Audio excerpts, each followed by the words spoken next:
A Yamazaki Consultoria, na sua série Tributação, Imposto de Renda à Pessoa Física 2010-2011, agora aborda o tema principais erros cometidos no preenchimento da declaração de imposto de renda à pessoa física.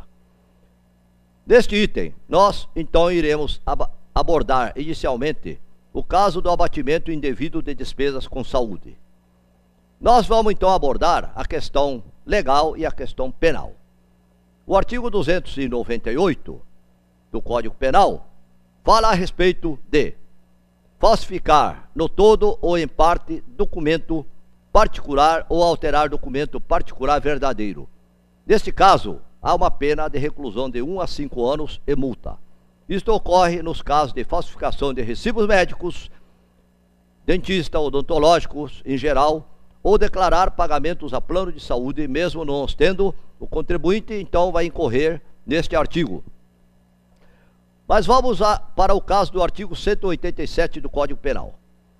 Este caso é o de abatimento integral do plano, incluindo familiares, mesmo se a declaração for em separado, e haverá o delito deste ato ilícito, presente então no artigo 187. O artigo 187 diz que também comete ato ilícito o titular de um direito que, ao exercê-lo, excede manifestamente os limites impostos pelo seu fim econômico ou social, pela boa-fé ou pelos bons costumes. Vamos ainda para o caso de declaração de valores maior do que o efetivamente pago. E ela vai consumar o crime de simulação, conforme o artigo 166 do Código Civil. O artigo 166 do Código Civil diz que é nulo o negócio jurídico quando, primeiro, celebrado por pessoa absolutamente incapaz. Segundo, for ilícito, impossível ou indeterminável o seu objeto. Terceiro, o motivo determinante comum a ambas as partes for ilícito. Quarto, não revestir a forma prescrita em lei. Quinto, for preterida alguma solenidade que a lei considera essencial para a sua validade. Sexta, tiver por objetivo fraudar lei imperativa. Sétimo, a lei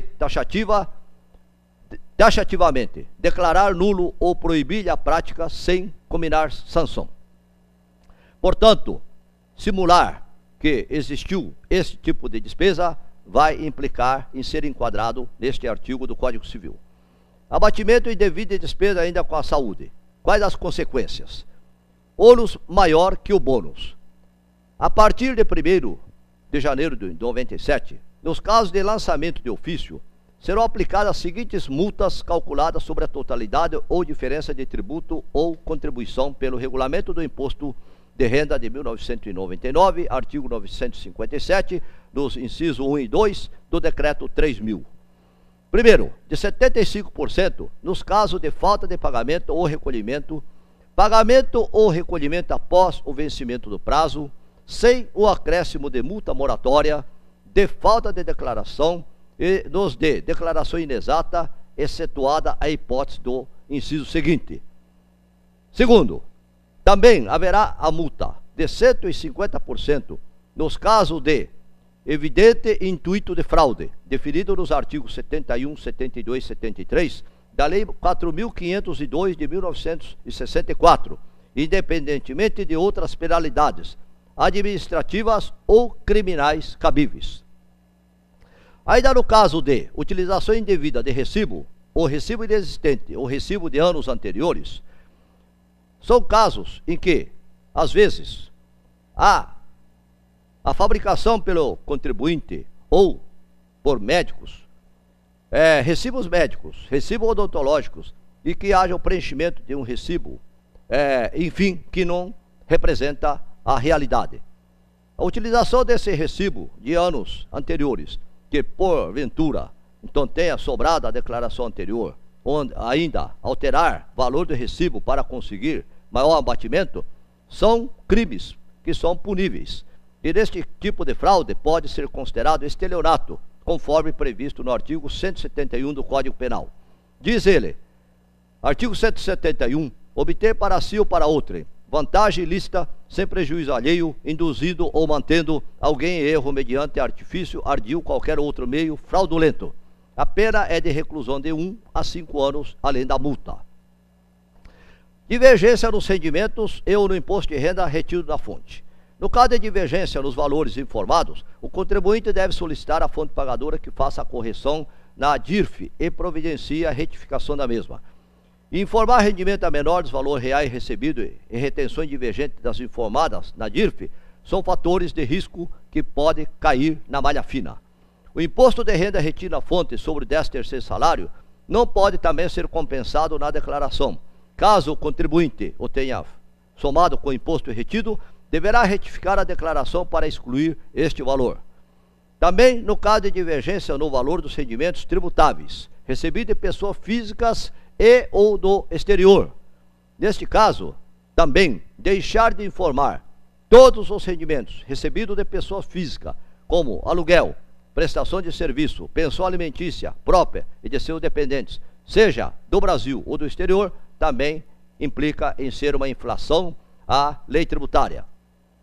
Caso tenha esquecido algum desse rendimento, você pode retificar estes rendimentos na sua declaração de renda e assim, se estiver então correto, ele irá solucionar o seu problema. Mas isto deve ser feito antes de ser intimado pela Receita Federal.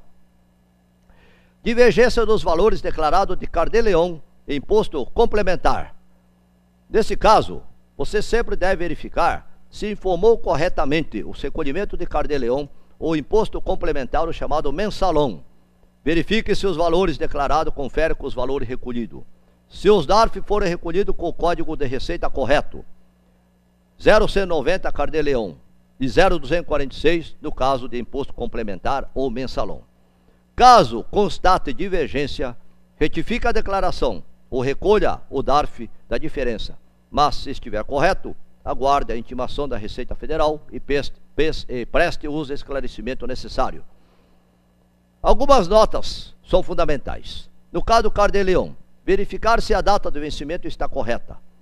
Sempre é o último dia útil do mês seguinte ao do mês de competência, o prazo de vencimento. Caso haja algum erro, providencie o REDARF, que é feito junto ao CAC, que é Centro de Atendimento ao Contribuinte da Receita Federal.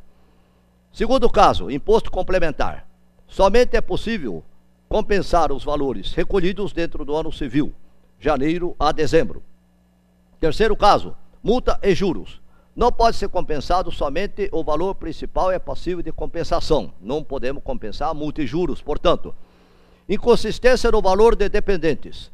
Verifique se todos os dependentes relacionados à declaração podem ser enquadrados como seus dependentes perante a legislação tributária em vigor. Caso contrário, retifique a declaração, mas se estiver correto, aguarde a intimação da Receita Federal.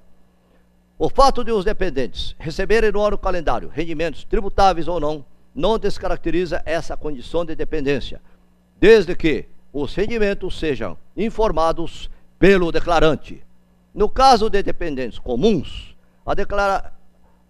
declaração em separado, cada declarante pode deduzir os valores relativos a qualquer dos dependentes comuns, desde que nenhum deles conste de forma simultânea da declaração do outro declarante.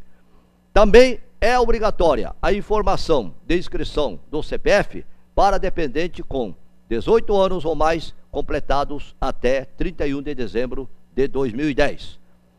Vamos falar agora da inconsistência, então, no valor de despesas médicas, odontológicas e de saúde em geral.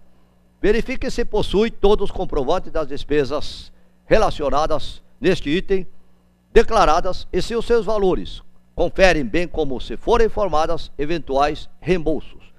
Pode ocorrer de o plano de saúde ter declarado valor divergente do constante no recibo e, neste caso, pedir um novo recibo com os valores corretos e retificar a declaração. Ou, no caso de os valores declarados estarem certos, pedir ao plano de saúde para retificar a sua declaração na DIMED. Lembre bem que a partir deste ano será exigido a chamada DIMED, que é justamente a declaração das despesas médicas. Inconsistência com pensão alimentícia judicial.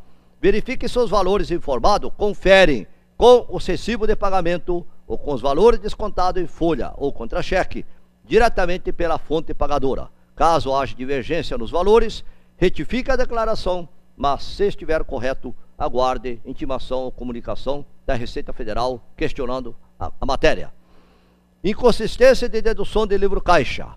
A pessoa física que receber rendimentos do trabalho não assalariado, o titular de serviços notariais e de registro e o leiloeiro pode deduzir da receita decorrente do exercício da respectiva atividade as despesas escrituradas no seu livro caixa.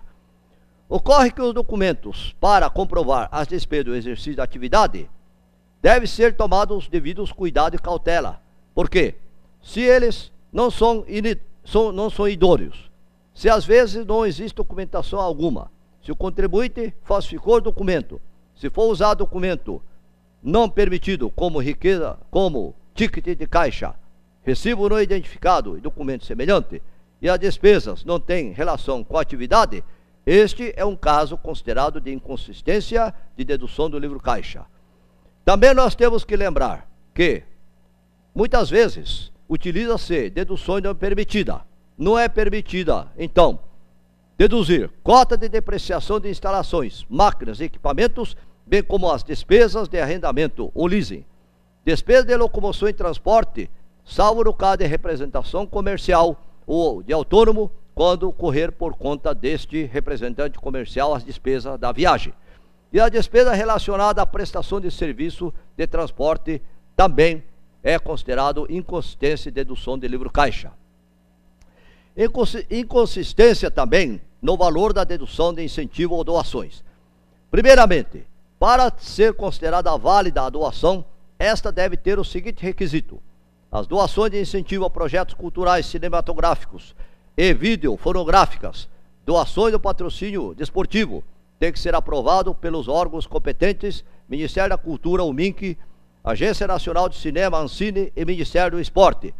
O incentivo também em espécie deve ser comprovado mediante recibo de depósito bancário de declaração de rendimento firmada pelo beneficiário nos termos estabelecidos pelo MINC ou pela Ancine.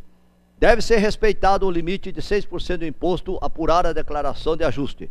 E muitas vezes ocorre que as doações não respeitam as condições, sendo incorretas suas deduções. O mesmo também é válido e deve ser aplicado para a doação para o Estatuto da Criança e do Adolescente. Registro de compra ou venda de imóvel com valor menor no mercado. No mercado imobiliário, existem muitas fraudes comuns, como, por exemplo, no caso em que o comprador combina com o vendedor em adquirir o bem por determinado valor e passa a escritura pela metade ou outro valor do combinado. Posteriormente, o vendedor do imóvel irá depositar o dinheiro em conta bancária ou mesmo adquirir um bem com valor resultante da venda do imóvel, e aí surge então outro problema de como comprovar de onde veio este dinheiro ou esta receita. A pessoa jurídica que deixar de apresentar a DIMOB também no prazo estabelecido ou que apresentá-la com incorreções ou omissões, sujeitar-se-á às seguintes multas: 5% não inferior a R$100 do valor da transação comercial, no caso de informação omitida, inexata ou incompleta.